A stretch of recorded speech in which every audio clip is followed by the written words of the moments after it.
الحمدللہ رب العالمین والصلاۃ والسلام علی رسولہ الکریم۔ دوستو، دنیا کے کروڑوں مسلمان دن میں 5 بار نماز ادا کرتے ہیں۔ یہ ایسی عبادت ہے جسے ہر زمانے میں اللہ کے بندے پڑھتے آئے ہیں، الگ الگ ناموں سے، الگ الگ طریقے سے۔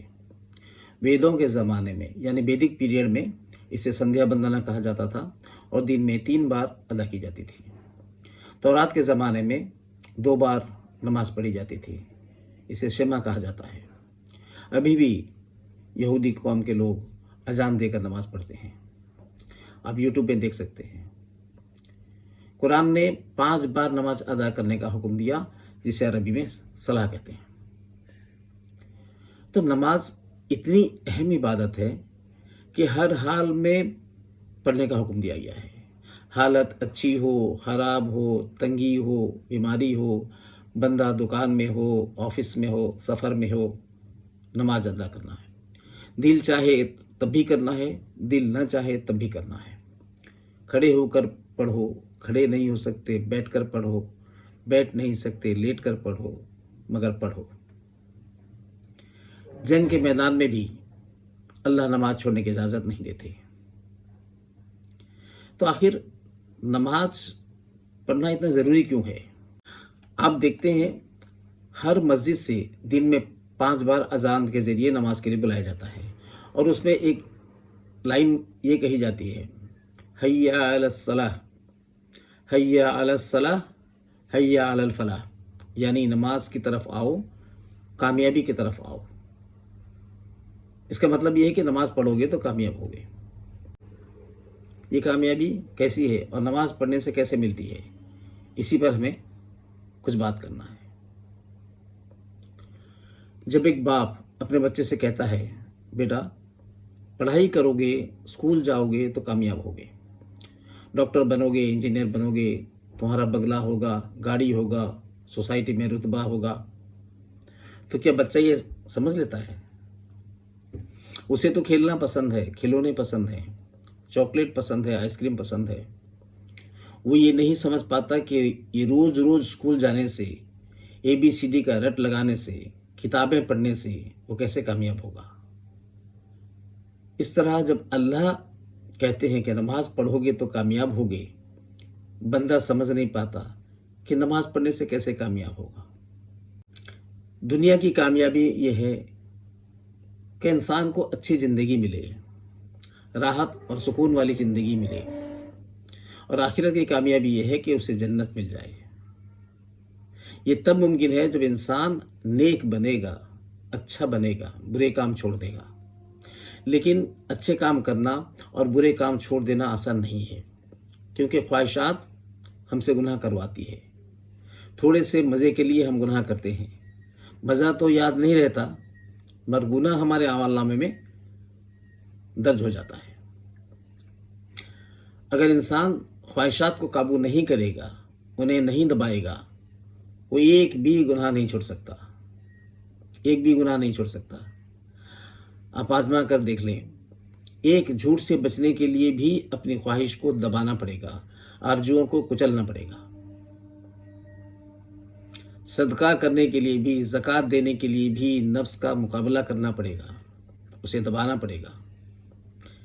قرآن کہتا ہے، جو اللہ سے ڈرا اور اپنی خواہشات کو قابو کر لیا، وہ جنت میں داخل ہوگا۔ وَأَمَّا مَنْ خَافَ مَقَامَ رَبِّهِ وَنَهَى النَّفْسَ عَنِ الْهَوَىٰ فَإِنَّ الْجَنَّةَ هِيَ الْمَأْوَىٰ۔ جو چیز برائی سے روکتی ہے وہ اللہ کا ڈر ہے، اور اس کے سامنے جواب دہی کا احساس ہے۔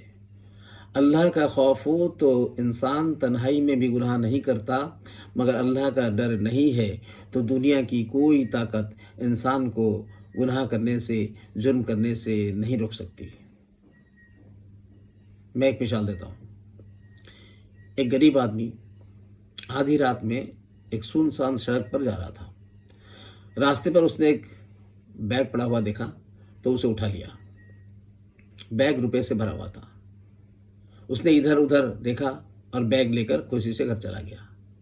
گھر جا کر اس نے دروازہ بند کیا، پھر اس بیگ کو کھولا اس میں ایک ڈائری تھی جس میں ایک ٹیلی فون نمبر اور پتہ بھی لکھا ہوا تھا۔ تو اس کے ضمیر نے یہ کہا کہ جس کا بیگ ہے اسے لوٹا دینا چاہیے، بیچارہ کتنا پریشان ہو رہا ہوگا۔ مگر اس کے دل میں لالچ پیدا ہو گئی۔ دل نے کہا کہ تو غریب ہے، اپنے بچوں کو 2 روٹی دینا مشکل ہوتا ہے، تیری بیوی کے علاج کے لیے پیسے کی ضرورت ہے، تو یہ پیسہ تیرے بہت کام آئے گا، کسی نے تجھے دیکھا بھی نہیں ہے تو پیسہ رکھ لے۔ آپ بتائیں کہ اس حالت میں دنیا کی کون سی پولیس، کون سی عدالت، کون سی طاقت اس بندے کو اتنے سارے روپے کا لالچ چھوڑنے پر مجبور کر سکتی ہے؟ اگر وہ جانتا ہے، یقین کرتا ہے کہ اللہ مجھے دیکھ رہا ہے اور وہ انصاف کے دن مجھ سے پوچھے گا، مجھے جواب دینا پڑے گا، تو وہ بندہ پیسہ لوٹائے گا ورنہ رکھ لے گا۔ جو چیز بندے کے دل میں یہ خوف پیدا کرتی ہے وہ نماز ہے، وہ نماز ہے۔ نماز اللہ اور بندے کے بیچ ایک ایسا رابطہ ہے جو اسے ہمیشہ اللہ کے ساتھ جوڑے رکھتی ہے۔ دنیا کی مشغولیت میں، دنیا کی مصروفیات میں اللہ کو بھولے نہیں دیتی۔ بندہ آفس میں ہو، دکان میں ہو، بازار میں ہو، کھیت میں ہو یا سفر میں ہو، نماز کا وقت ہوتے ہی اسے اللہ یاد آ جاتے ہیں۔ وہ نماز ادا کرنے کے لیے بے چین ہو جاتا ہے۔ یہ بے چینی اللہ کے ساتھ اس کے تعلق کی وجہ سے ہوتی ہے، اور یہی تعلق اسے برائی سے روکتی ہے۔ کیسے روکتی ہے؟ ہم ایک مثال سے سمجھتے ہیں۔ بلی کو مچھلی پسند ہے، مچھلی دیکھتے ہی بلی اسے منہ میں دبا کر چل دے گی، لیکن جب وہ بلی آپ کے ساتھ رہنے لگتی ہے، بلی سے آپ کا تعلق بن جاتا ہے، اس کو آپ سے محبت ہو جاتی ہے، تو وہ آپ کی پیٹ بن جاتی ہے، آپ کی پیٹ بن جاتی ہے، پوسا مان جاتی ہے۔ پھر وہ آپ کی بات ماننے لگتی ہے، آپ جو کہتے ہیں وہی کرتی ہے، اور جس سے روک دیتے ہیں اس سے رک جاتی ہے۔ اس کا جی چاہتا ہو تب بھی رک جاتی ہے۔ اس کے سامنے مچھلی رکھی ہوئی ہے، وہ دیکھتی رہے گی، پونچھ ہلاتی رہے گی، مگر چھوئے گی نہیں، چھوئے گی نہیں۔ مالک کے لیے وہ اپنے خواہش کو دبا دیتی ہے۔ اسی طرح جب اللہ کے ساتھ بندے کا رشتہ گہرا ہو جاتا ہے تو وہ اللہ سے مانوس ہو جاتا ہے، اللہ سے اسے محبت ہو جاتی ہے، وہ اس کا پیٹ بن جاتا ہے۔ پھر اللہ جو کہتے ہیں وہ مان لیتا ہے، جس سے روک دیتے ہیں وہ رک جاتا ہے۔ اس کا جی چاہتا ہو پھر بھی نہیں کرتا۔ آپ دیکھتے ہیں جو انسان رمضان کے پہلے سب کھاتا تھا، سب پیتا تھا، وہ رمضان کے دنوں میں کھانا پینا چھوڑ دیتا ہے، کیونکہ اللہ نے منع کر رکھا ہے۔ بھوک لگتی ہے، کھانا موجود ہے، پھر بھی وہ نہیں کھاتا۔ پیاس لگتی ہے، پانی موجود ہے، شربت موجود ہے، فریج میں رکھا ہوا ہے، مگر وہ نہیں پیتا۔ بیوی پاس ہے، خواہش بھی ہوتی ہے، مگر نہیں چھوتا۔ شرابی شراب چھوڑ دیتے ہیں، پان کھانے والے پان چھوڑ دیتے ہیں، سگریٹ پینے والے سگریٹ چھوڑ دیتے ہیں۔ اسی طرح نماز انسان کو فرمانبردار بناتی ہے اور اسے برائی سے بچاتی ہے۔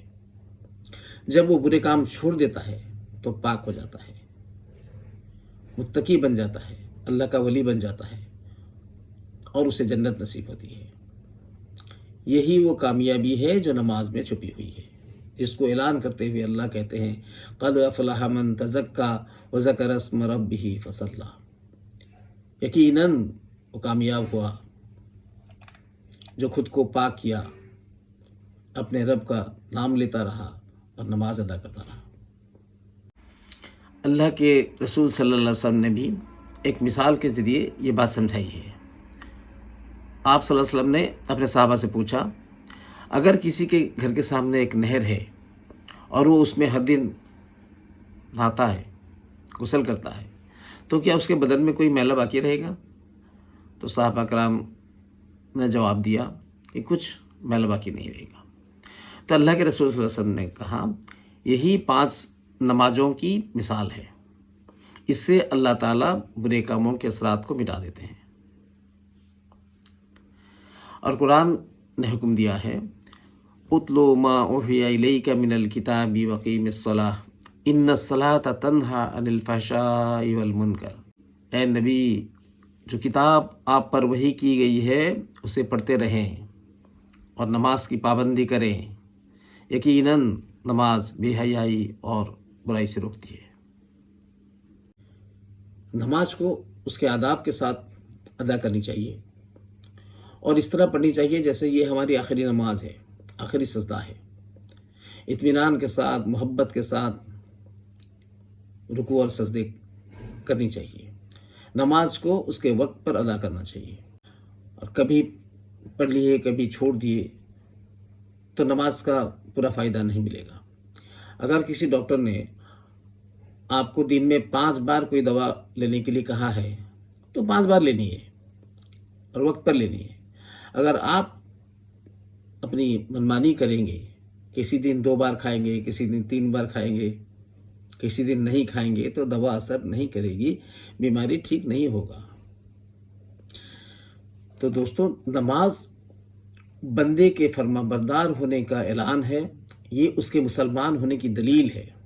نماز میں بندہ اپنا ہاتھ اٹھا کر خود کو اللہ کے حوالے کر دیتا ہے، اب اللہ کے حوالے سونپ دیتا ہے، اور یہ اقرار کرتا ہے کہ وہ صرف اللہ کی عبادت کرے گا، اسی سے مدد طلب کرے گا اور اللہ اور رسول کی بات مان کر زندگی گزارے گا۔ نماز میں قرآن بھی پڑھی جاتی ہے، وہ قرآن پڑھتا بھی ہے اور سنتا بھی ہے، اور سر جھکا کر رکوع میں جا کر سجدے کر کے اقرار کرتا ہے کہ میں نے تیرے حکم کے آگے سر جھکا دیا ہے۔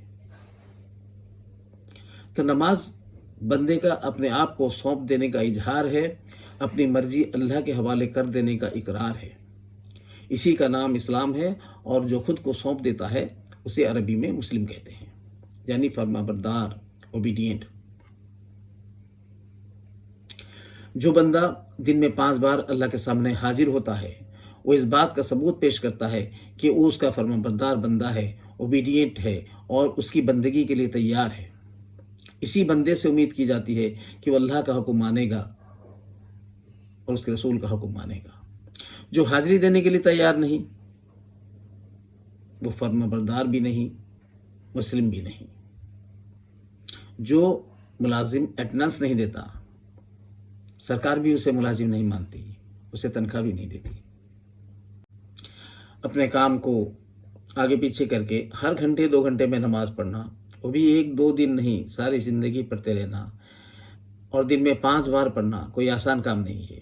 یہ کام صرف وہی کر سکتا ہے جو اللہ سے ڈرتا ہے اور انصاف کے دن پر یقین رکھتا ہے، اور جو نہیں پڑھتا اسے اللہ کا ڈر نہیں ہے اور انجام کی پرواہ بھی نہیں ہے۔ کچھ لوگ تو نماز کو بیکار سمجھتے ہیں، ایکسرسائز بھی سمجھتے ہیں، یہ بہت افسوس کی بات ہے۔ تو میری التجا ہے، جو بھائی بہن نماز نہیں پڑھتے وہ نماز کی پابندی کریں۔ کچھ دنوں میں سمجھ جائیں گے کہ یہ بیکار نہیں ہے، آپ کے رزق میں برکت ہونے لگے گی، آپ کی دعا قبول ہونے لگے گی، اور آپ کے دل کو وہ سکون ملے گا جو بڑے بڑے بادشاہوں کو نصیب نہیں ہوتا، بڑے بڑے حکمران کو نصیب نہیں ہوتا۔ چند منٹ لگتے ہیں، پتہ نہیں کل ہو نہ ہو۔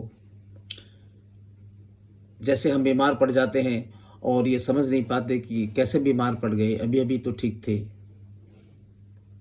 اچانک کیسے بیمار پڑ گئے، اسی طرح ہم ایک دن مر جائیں گے اور ہم سمجھ نہیں پائیں گے کہ کیسے موت آ گئی۔ دنیا کمانے کے لیے نماز نہ چھوڑیں۔